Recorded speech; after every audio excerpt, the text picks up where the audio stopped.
అందరికీ praise the lord. ఇదైతే 36 day fasting prayer అనమాట, అంటే మండే ప్రేయరు. ఇక ఈరోజు వాక్యంలో మాకు చెప్పిన విషయం ఏంటంటే, ప్రార్థనకు జవాబు రాకపోయినా కూడా అది మనకు అవమానమేనంట.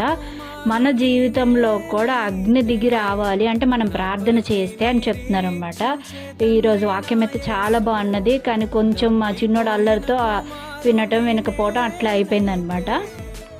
నా జనులు ఎన్నటికీ సిగ్గునొందరు అని ఈ వాక్యాన్ని చాలా బాగా చెప్పిండ్రు. దీన్ని ఎత్తిపట్టి ప్రార్థన కూడా చేసిండ్రు అనమాట.